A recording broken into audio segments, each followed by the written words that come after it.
Hey everybody, it is me, your creative mentor, Lauren, and this week on the podcast, we're actually going to talk about something really serious about your mental health. It's burnout, and I want to talk about how that's relevant to creatives, how that's relevant to people who work, and how it's relevant to being in the workforce. But first, like I say every podcast, in case this is your first one that you're clicking on, my name's Lauren. I'm your creative mentor. You should always vet sources for people who are giving you advice about your career or your money or your mind. And I worked with the AIGA to make a mentorship program a couple of seasons ago to help young creatives figure out how to navigate their career in capitalism or corporate America, whatever you want to call it. And I'm not affiliated with the organization. This is where this comes from. I love TikTok a lot. I'm on it all the time. And during the pandemic, which we are still in, I was watching a lot of art students be really frustrated that art school didn't teach them shit about getting a job. And that was also my experience. So after 7 years of bumping around and trying every job ever in the creative industry, I'm here to tell you everything that I learned. Because to me, this is my way of contributing to moving the design and creative industry forward by taking away the gatekeepiness that sometimes can exist on accident or on purpose. So this is where we're at. I have resources on my Patreon for free. There is some premium content there. We'll get there later. But all of this stuff is for free. I have an article for you today I would like for you to read. It's NPR. It's actually also like a 20-minute podcast about this. But first, let's just talk about burnout in general. So if you're new to working or you've been working a little bit, something I hear a lot of workers say to me, especially young ones, is that they're working too long, they're tired, they don't know if they want to do this anymore. And when I hear a creative say, I don't know if I want to do this anymore, that is the alarm bell in my head and the red flag in front of my face where I start asking them a million questions about how they're treated at work, how they feel like they need to work at their job, and all of those things. Because honestly, creatives put a lot of pressure on themselves to do well because what we do is very abstract, and sometimes the companies that we work for, the clients that we get contracts for, etc., the business that we run ourselves, there's not a lot of guidance on how to function because what we do is abstract to people who need us to solve problems for them, which is what design is. It's creatively solving a problem to reach an end goal, obviously, business. So that's tricky for us. And because we're perfectionists, we suffer from imposter syndrome, all of those things, we kind of work ourselves to the bone. And I think it's also a pretty ingrained cultural thing in America to pull all-nighters and get the thing done and overachieve and la la la. Like that's just how we were raised. And I think a lot of us are unlearning that, especially through this pandemic. Working from home brought our jobs into our house, or we are just pandemic fatigued, and all of that affects our mental health. And I just don't think in the workforce, we all have the language to address that and talk about it. And I've been watching companies try to address that all year, and it's just not quite there. And it's very interesting because this morning I'm in a Discord with pretty much any of the women I've designed with over the years. We've all kept in touch, and we were all talking about our mental health. And one of them was like, hey, my company is asking me in a questionnaire, what could the company be doing to address mental health better? Like, what would you say? And I really sat and thought about that, and I found that very interesting. And then the other person I was talking to sent the article I'm going to now share with you guys. So anyway, that all got me thinking about this, and it was just super interesting. And I think learning what to call our emotional state at work when we're feeling tired, we're not as productive as we might have been prior. We're full of anxiety. You're thinking about work when you wake up. You go to work. You're thinking about work when you go to sleep. You're dreaming about work. That's work anxiety, first of all. That's not normal. You're detached. You're trying to find a way to separate from your job. Maybe it's the way your company's like asking things of you. Maybe it's a total you problem. All of that is so complex, but it's a part of burnout. And maybe you're feeling listless. I've definitely felt this. Maybe you're in a low mood. You're lacking creativity. You're fatigued. You're physically tired at the end or the middle of your work day. You have problems concentrating. You're negative, and you know when you're saying stuff out loud, you're like, wow, I'm being spicy. I'm being negative. I don't know why I'm being like this. It's nobody's fault. Like, that is a part of burnout. You're really quick to get mad when you read an email. You're super cynical. You're thinking about quitting all the time. All of these are symptoms of burnout. And burnout isn't just a term we use to describe being stressed out at work or working too much. It's an actual, like, this year the health department is like concerned about people and burnout. It's what we call sort of this overarching mental distress. Burnout is essentially chronic stress caused by work. And what can do that is work might be asking you to do too much, and you're trying to do that, and you don't have the dialogue with your boss to say, this is too much work, I need some help. Some people can't even approach their boss. They just feel like they can't. And because it's a mental health issue, on top of all the weird politics you have at work anyway, sometimes you can't talk about it. No one knows how to talk about this. No one knows, like, mental health days. Like, I've heard people make fun of people my age for needing mental health days from work. So if you've listened to that your whole working life or your whole life as a student, why the hell would you think you can approach your leader about burnout at work? Like, what planet does everyone think that we're on? So I just want to address that, like, burnout is all of these things. It's all of these symptoms, and they're caused by the stress at work to perform and the pressure to perform. And within the pandemic, it became such a huge problem, and it is such a huge problem because we're also dealing with the pandemic. We're dealing with the fact we don't really know what this virus does. There are people spouting off lies about it. There's a bunch of debate about the vaccines and getting vaccines and people getting sick and opening up and kids at school, kids not at school, like all of that stuff. We've all been present for it. I don't need to like update it. But like that personal struggle we all go through. Some of us have been unemployed forever and we get to our new job and we're like really scared to lose it.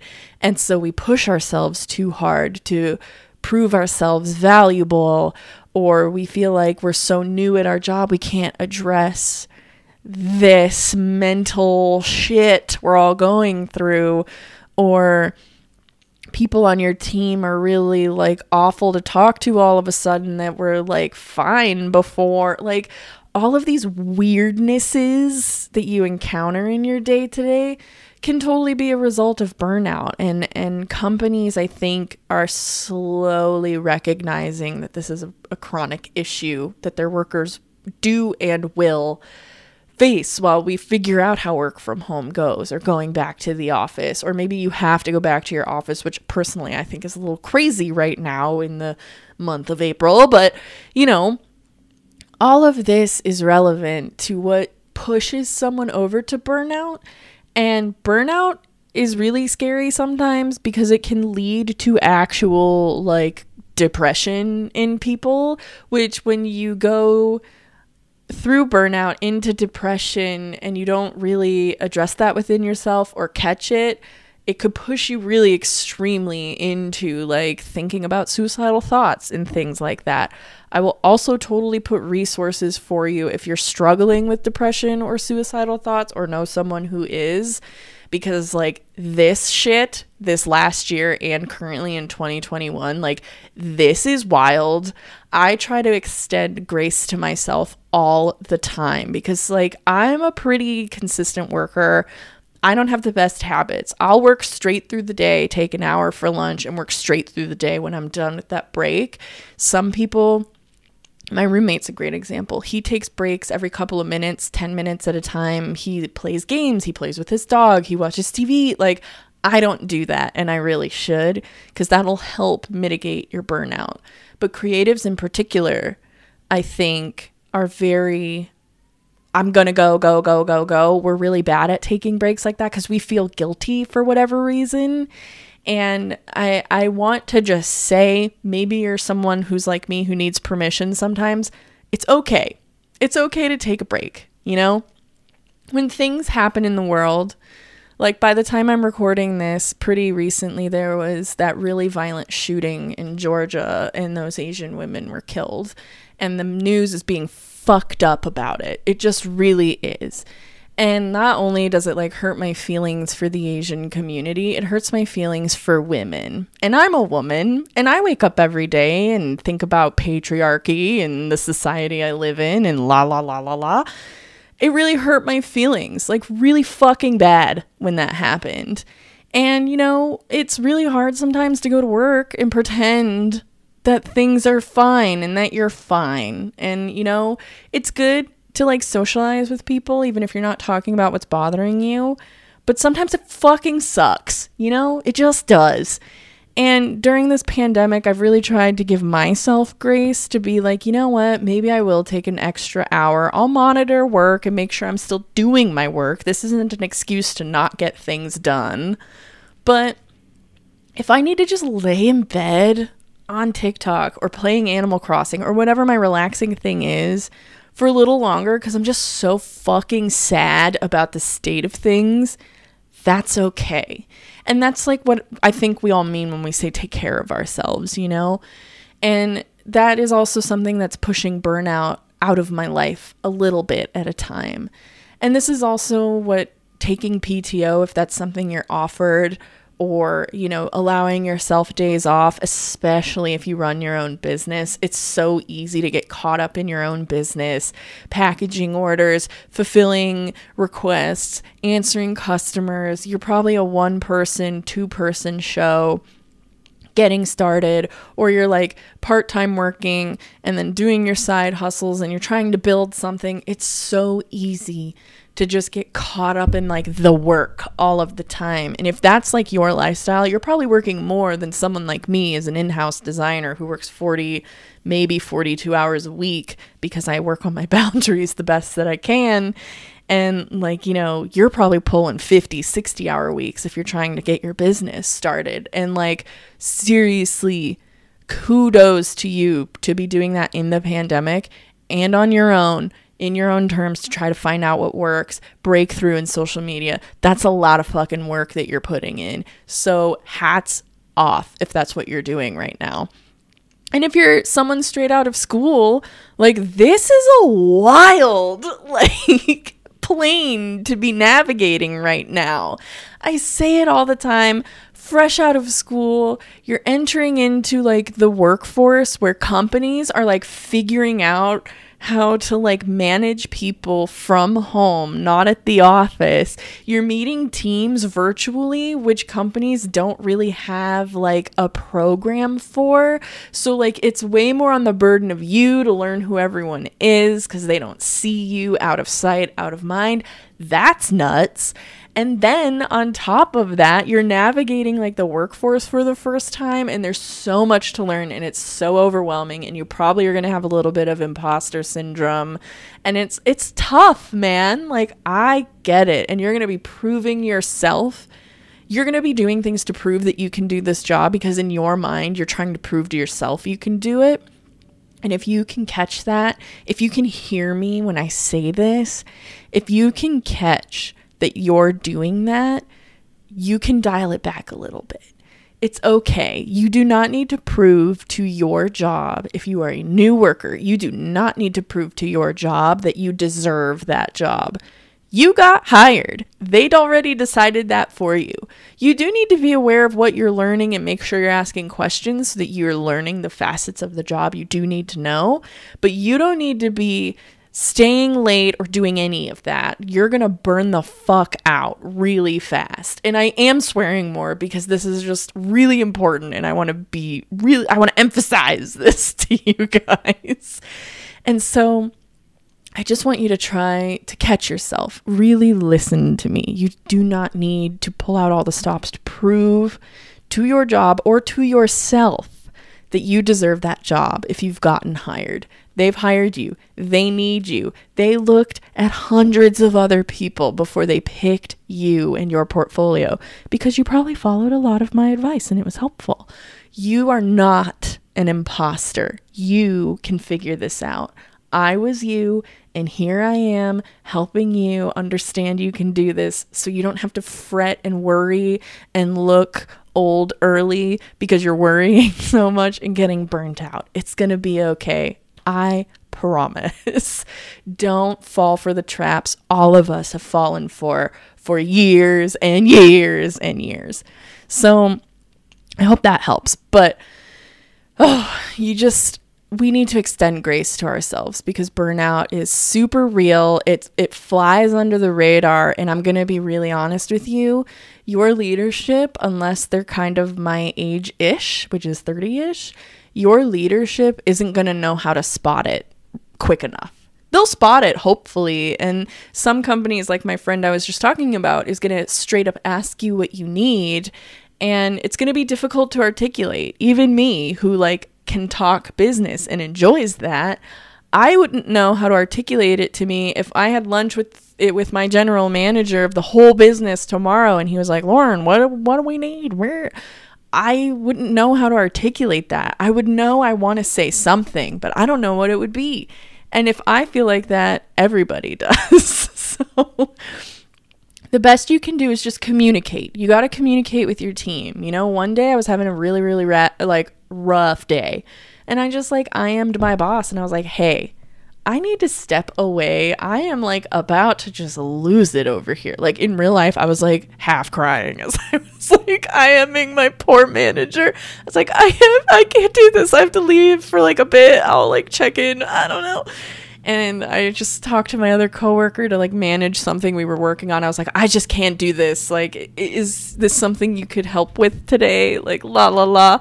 So you can totally communicate with your coworkers. I hope you're in a situation where you feel like you can talk to them like that. You don't have to tell them your deal. You don't have to tell them you have PTSD or whatever. You don't have to tell them you're burning out or anything, but you can ask for help. And I think we're taught subconsciously, if not directly, that asking for help and having some mental crisis is weak and undesirable. That is just absolutely unrealistic. We are human beings. We are being stressed to the max in our pandemic. Our society does not have livable wages. We have more kinds of people out and proud and loud in the world than our society is used to. And people hate change. They will fight it. I don't think they'll ever win. Change will come inevitably. What it looks like depends. But, these are discussions we can be having with each other and seeing how it feels to address it where it's needed. And just, again, extend yourself some grace. We are humans. We have never gone through this before.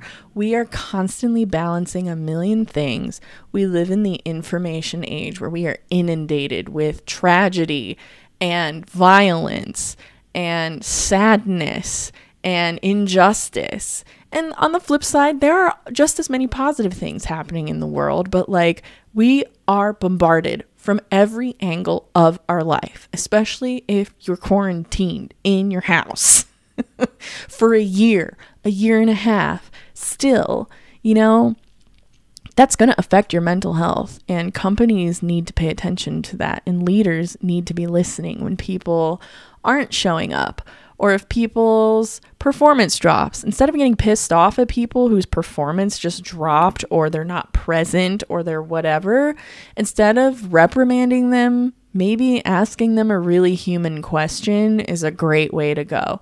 Hey, are you okay? How are things? I've noticed this, and I'm just a little like worried about you. Like, yeah, the work is like this or whatever, but like that's not like you.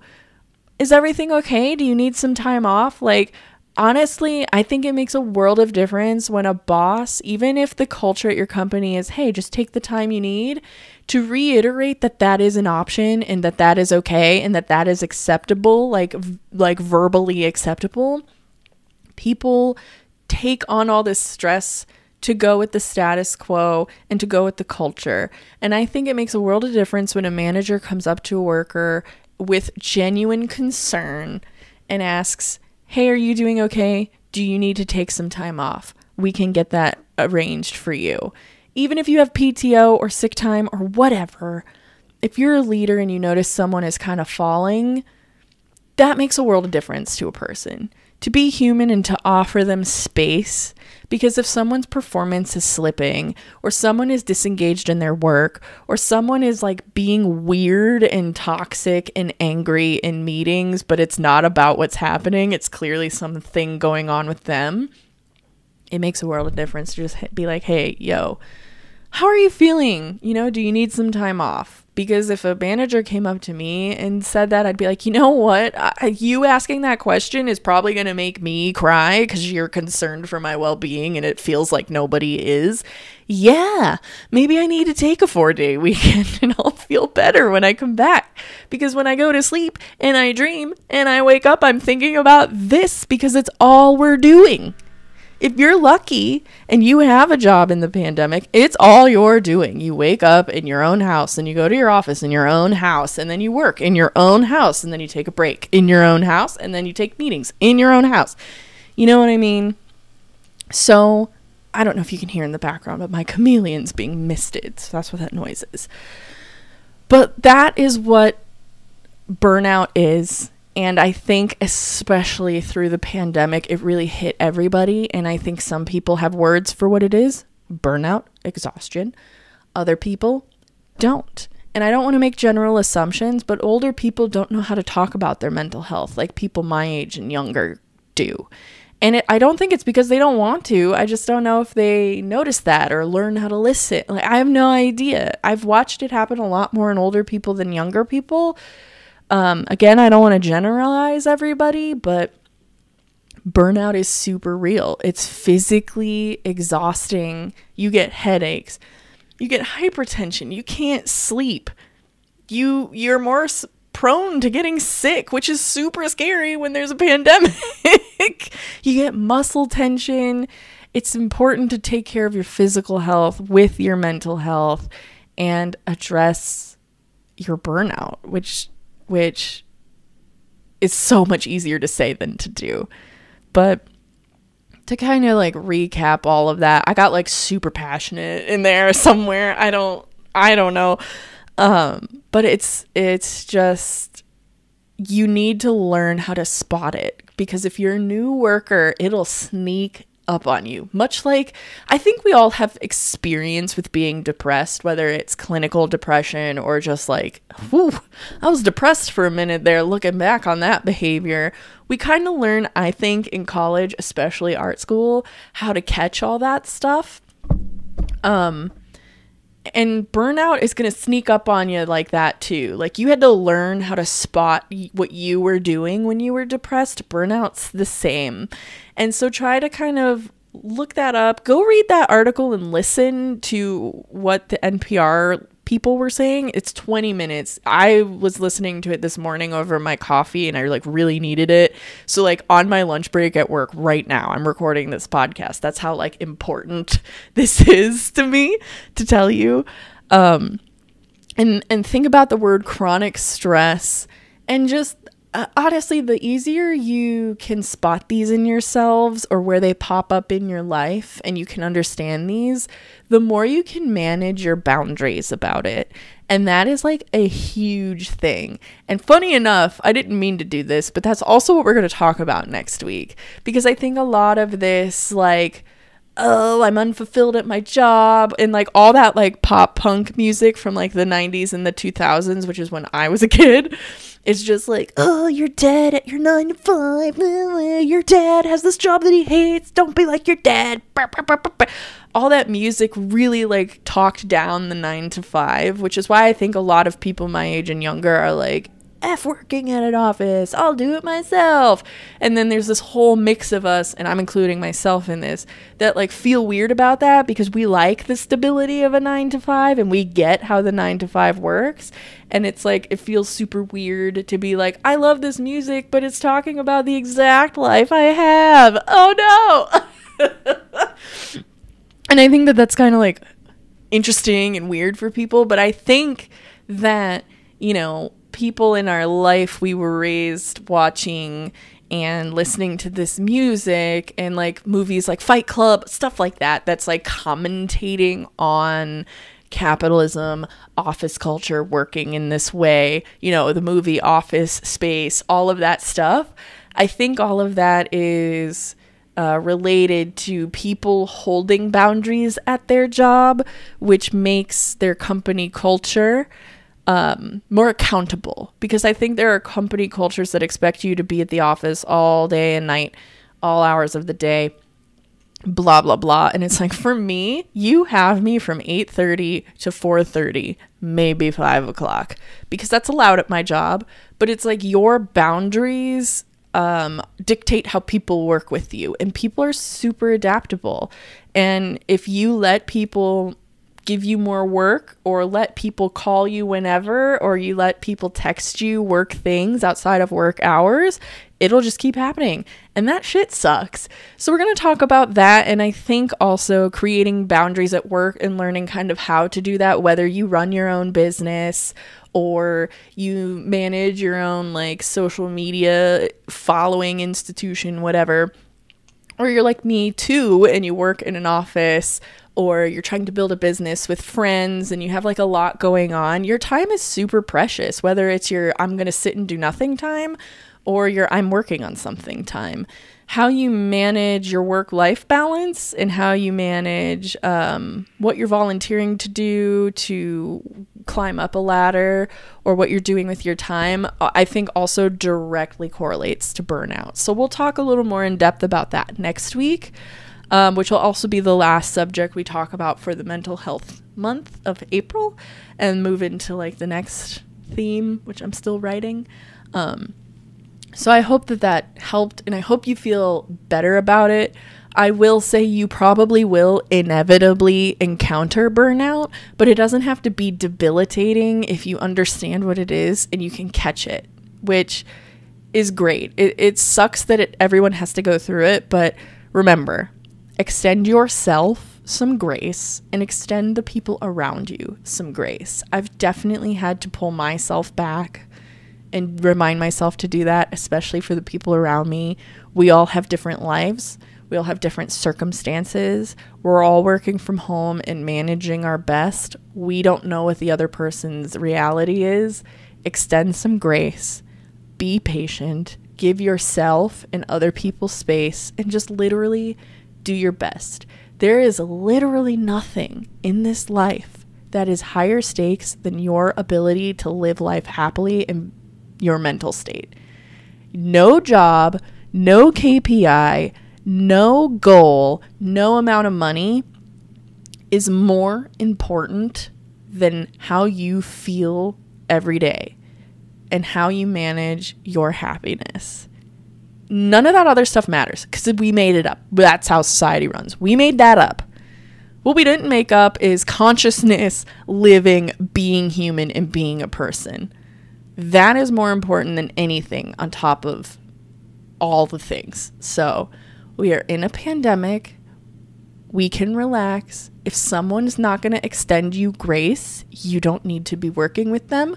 You don't need to be talking with them. You can just wait for it to blow over. Maybe they're being pissy. Extend them some grace. We're all figuring this out together. So, that's the Burnout Podcast. So we'll talk about boundaries next week. If you to go find that link I was talking about to listen to the NPR thing, head over to the Creative Mentor Patreon. I think people think Patreon is all paying. I have a lot of stuff on there for free, and it's a place where I like to have a lot of discussions. People are in my comments there. It's great. I don't get notifications for social media things except for my Patreon and my email. It's awesome. I'll talk more about that when we talk about boundaries. So head over to the Patreon for all of the resources. They are free. I am not interested in putting a paywall up for resources I mentioned in the podcast. However, there is some premium content. You can get all of the podcasts a week early over there for $2. I have workbooks that I make. So next week I'll be releasing the workbook for this mental health month and all of the resources you could use. That's $7 a month. So if you don't want to listen to the podcast over and over and over, you can just go through my workbooks. There's usually live links in there. You can fill out things. I frame kind of the spirit of what everything was in the podcast for you there, and you can hang on to them, do whatever you want. And then I have other tiers where I can critique your portfolio for you. We can work on your resume together. We can kind of do more one-on-one mentorship things together. So I have a couple of things for that. Go check that out. If you've just been like really trying to put all of this to work and it's just not quite working, I can help you out and make sure we're all on the right track. So go over there. You can follow me on TikTok. You probably already do. It's probably how you got here. Or go over to my YouTube page where you can look at my beautiful face and all my tattoos and blah, blah, blah, and talk in my comments. So go check that out. It's all over on the Patreon, YouTube, TikTok, The Creative Mentor. And I will talk to you all next week.